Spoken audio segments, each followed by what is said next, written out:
Now back to Outdoors with Larry Ray on ESPN 790. Brought to you proudly by the Tennessee Wildlife Resource Agency, Gaston's White River Resort, and Barton Power Sports.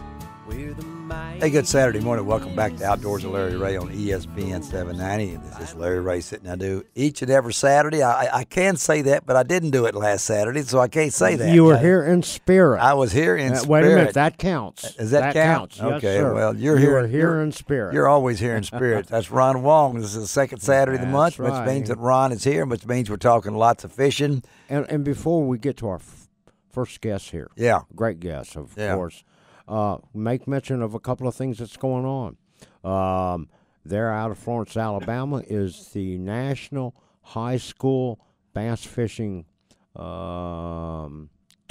Yes. And today is the last day where the guys that made the cut from yesterday are going to be weighing in later on this afternoon. If you don't have anything to do, go out and support those kids in the high school All-American National Championship. And also, we're going to talk about the college championship, too, in today's show. Man, that is a great deal. We got Hank Weldon on coming up. Yeah, well, Hank is good people. We're cutting into this guy. What else you got? That's it. Hey, let's talk about fishing on Kentucky Lake, because that's one of my favorite places to go. Yeah, it's in your top 10. It is in my top 10, and, of course, Steve is a good friend of ours here at Outdoors with Larry Ray. We've known him for so many years, and he's just so full of information. I can't wait to hear what he has to say. You got me nervous there for a minute there, you know. You got me nervous right there. You know? Hey. I have my finger on the button. You guys are baiting me up for a Christmas present. No, that's right. Steve McCadams from Paris, Tennessee, and our good friend up there that we try to talk to once a month. And, hey, we're dealing with a lot of high water. What's going on at Kentucky Lake? High water has been the story, Larry, and Ron, that's right. We've been about 2.5 feet above normal. Earlier in the week, we've crested about Tuesday. Now we're falling slowly. So currents entered the picture, which is a blessing really for bass fishermen and catfishermen. Because all the guys fishing ledges, as Ron knows, when you fish those main lake ledges this time of year, you like to have a little current. That's stimulate that bait fish activity. And when you get stagnant water or stable water, those fish are just not very aggressive, and the bait fish are kind of lethargic. But with a little current, everything changes, and so that's where we are now. And TVA is pulling the reservoir back down. It'll probably be some current for another week or so. So we're still quite a bit above summer pool. So that means current will be in the picture for several days running, and I think the ledge bite will improve here. A lot of big deep diving crankbaits, and of course 9 and 10 inch Texas rig worms have been paying off, and big spoons. Guys are throwing those huge spoons as well. Those 8-inch Magnum spoons. 8-inch. And the old Grand Slam lures, I always call it. But you got your big crankbaits and the big worms, and jig and pig combo, jig and crawl combo right now, and it's doing quite well. And there's always a guy throwing a swim bait or a Carolina rig too. But you're backing off the banks is what most guys are doing it. But Kentucky Lake's a unique reservoir, and at the same time, guys are beating those main lake ledges. You can still catch some fish around shallow weed beds and bushes and grass if you find a bunch of minnows. And there's a lot of pen minnows out there right now. There really are, and a lot of times, people forget that. The bass just spawned here a month ago up there, I think, or the last spawn happened. And, there will always be mature bass staying around the fry, too. So yeah, we've got a lot of aquatic grass around the edges, too, in places. And the water covered that up for a few days, but now it'll be exposing itself. And so you can throw a spinner bait or a little topwater jerk bait around that shallow vegetation if you can find minnows, and you can get a lot of bites. What about them crappie? I want to know about crappie too. Well, summer crappie, a lot of people overlook it. Yeah, I know it. June is gone, and that's one of my good months up here too. Yeah. But July is still a good month here. I'm catching some fish in around 13 to 15 foot stake beds, and you can catch crappie quite well during the summer months. They make a transition back to that mid-range covering kind of park out there, and it's really pretty consistent because you're not having to deal with a lot of cold fronts and 30-mile-an-hour winds and all that junk, although we have had some thunderstorms. It's been a little bit windy here the last couple of days. Oh, for sure. Boy, we've had a little bit of that. But I love crappie fishing this time of the year because those fish are structure-oriented. They're getting back and around that cover, and they like to park in the shade or the refuge of a stake bed or a brush pile and ambush your prey. So this time of year, you can depend on being around that structure and that cover, whereas Steve, early in the spring, they might be roaming and gallivanting. Right. Steve, let me ask you. this time of the year, and of course, we talked about current earlier.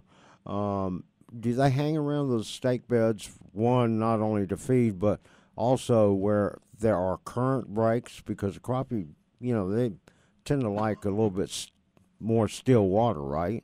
Yeah, they will. They'll get in behind some cover sometimes if there is a little current and kind of break it, and they don't like to get on a treadmill, so to speak, and just fight it all the time. So they'll hide behind something knowing that the current's going to wash them. Bait fish to them, but current's not a big factor here in the Big Sandy around the Paris Landing area. But you get over on the main Tennessee River channel itself, and it is. But it'll put them behind cover, but that makes it a little bit better for the fishermen because when you find a good stump or some structure, that odds are some fish might be laying behind it. Steve, how are you? What's the best method to catch them right now? Slow drifting, slow trolling, or we're still vertical fishing. We're vertical fishing right down in that cover and putting it right in his face. Oh, wow. We're tipping it with a minnow. Live minnows seem to appeal even more in warmer weather, so we'll tip a jig with a minnow. But I'm still using Berkeley power bait. The little chartreuse crappie nibbles are very effective, and we're tipping a jig with that. And usually you put that in front of him, he'll do his part. And we're catching a few catfish mixed in, and you tie into a bass once in a while, and so you never know what you're going to tug on down there this time of year. But summer fishing is overlooked by a lot of people. It really is, yeah. They think it's got to be April with the dogwoods blooming, and that's not true. Yeah, and that's my favorite way to crappie fish is with a pole and vertical jigging and feel that thump. And right, you feel that handshake, that's right. But there are some people trolling crankbaits. There's a lot of guys that troll ledges this time of year with those bandit crankbaits and things of that nature and go along the ledges and the drops, and they'll cover a lot of water doing that and do well. Well, I hope they don't get snagged because those things are expensive now. So, when you got a lot of money like radio hosts, you just break off and go again. That's true, yeah. Hey, how well do you know that? Yeah, we know that. I do a radio show, too. I know what you mean. Yeah, that's exactly right. I'll go back and get my bait. Yeah, you want to be a sponsor? We'll sign you up right now, buddy. But, hey, we're talking to our good friend Steve McCadams out of Paris, Tennessee. And, Steve, I want to ask you before we let you get out of here, the duck numbers came out. I'm sure you're interested in those too, and we're always positive. We see 49.8 million and all these different kind of things. Kind of give our listeners out there your feelings about the numbers that the feds just put out. Yeah, that's great news. I'm glad to hear that. Our ducks went on up a little further north this year, up in the Canada provinces, and because there was more water there compared to the Dakotas this year. But we got a great hatch, it appears. Numbers are strong, and I think it's laying the groundwork for another 60 days, bag limit. So it looks like we'll be in a liberal framework at least, and I'm optimistic about that. Oh, really? Always. Ducks rebounded, and they just overflew a little bit, and they went to where the water was. Well, I know that I always look forward to those numbers. I've always wanted to be in one of those planes and sit there and count them with my toes and off and everything else, because I know there's a scientific way to do this, but we're still driving Henry J's and things like that, to get these numbers. And again, Steve McCadams, hey, give us how to get in touch with you folks, because if you're looking for maybe a trip, as Steve said, to catch some fish, he'll take care of you. Yeah, he'll take care of you. Great accommodation. Glad to hear from any of your listeners, but my website at stevemcadams.com is the best way to reach me, and shoot me a note anytime. And you can go to lroutdoors.com and click on his very comprehensive fishing reports that we get from Steve and we post on my website. Has all the information and everything else. And we appreciate you, buddy. Thanks. And good to be with you guys again. Thanks. And we'll talk to you next month, okay? Okay, buddy. All right, thanks. Steve McCadams, our good friend from up at Paris. And that's McCadams. Someone was asking me, McAdams is a little bit different spelling. Right. And he did talk about steak beds there, and that got me hungry. That's not the steak that I like. We went almost a half hour this morning without mentioning food. Yeah, I'm on a cough drop. And you're losing a little bit of weight. I am doing losing. I've lost 5 pounds, which is in my book is like losing 50. Yeah, so it's going to cut into my golf swing. I know. I guess I'm going to have to cook something and feed you. Good. And I'll be glad to. Well, I had a good friend pop by the other day, Al Cannon. We appreciate you, Al. He brought us by some food from Nukes. And it showed up at our door with some soup and some sandwiches and things along that line. I guess so. All things will be accepted. Just drop them by Intercom Radio here in care of Larry Ray. And well, I got to get you guys healthy. You and Miriam healthy, so you guys can go tend to that garden. I'm looking forward to my one cantaloupe this year. Oh, the tomatoes are terrible. The tomatoes are really bad. If you folks out there know anything about gardening, my wife is a real gardener, and she's got a plot out at the Pendle Farm out there. Tomatoes are really struggling. This weather has really been bad. She was telling me. That would be the Agri Center. Yeah, out at the Agri Center. And she was telling me, we had all that cool weather, then we've had all this rain, but the green beans are in, and we're getting some things, but it's not like it normally would be in July. For this time of the year. This time of year. You know that as far as vegetables and things like that. And the cantaloupes, and of course we're hoping the deer don't get all the cantaloupes and the watermelon. Me neither. Before we can take care of them and everything. But anyway, Steve McCadams, appreciate Steve visiting with us.